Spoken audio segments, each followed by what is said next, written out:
IG Sindh Ghulam Nabi Memon चईं DSP ख़िलाफ़ मुख़्तलिफ़ इल्ज़ामनि ते जांच जो हुकुम जारी करे छॾियो।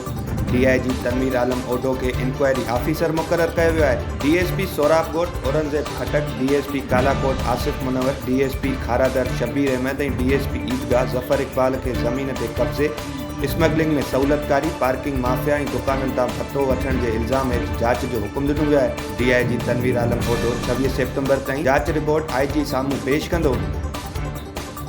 पुर्तगाल जे परदेही वज़ारत चयो आहे त फ़लस्तीन खे आज़ाद रियासत तौरु तस्लीम करण जो बाज़ाब्ता ऐलान 21 सेप्टेम्बर ते कयो वेंदो, जॾहिं त केतिरा ई मुल्क हिन हफ़्ते थींदड़ गॾियल क़ौमुनि वारे इजलास में फ़लस्तीन खे आज़ाद रियासत तौरु तस्लीम कंदा। पुर्तगाल जे परदेही वज़ीर हिन हफ़्ते बर्तानिया में दौरे दौरान चयो आहे त संदसि फ़लस्तीन खे आज़ाद रियासत तस्लीम करण ते ग़ौर कयो वियो आहे। उन खां अॻु फ्रांस, बर्तानिया, ऑस्ट्रेलिया, कैनेडा ऐं बेल्जियम पिणु फ़लस्तीन खे रियासत तस्लीम करण जो फ़ैसिलो कयो।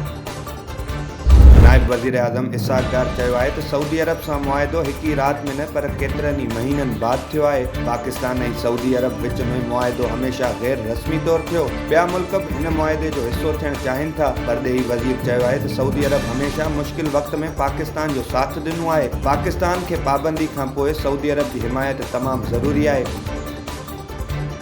खैबर में CTD जी इंटेलिजेंस बुनियादनि ते कार्रवाई दौरान 3 दहशतगर्दनि खे मारण जी दावा, सनन कब्ज़े मां हथियार हथ कया विया आहिनि। तर्जुमान CTD मूजिबि मारिजी वियल दहशतगर्द नईम चुमकनी ख़ुदकुश धमाकनि जो मास्टर माइंड हुयो। मारिजी वयलनि में हिकु दहशतगर्द जो तालुक़ु अफ़गानिस्तान सां हो, जॾहिं त कमांडर फज़ल नूर फ़रार थी वियो।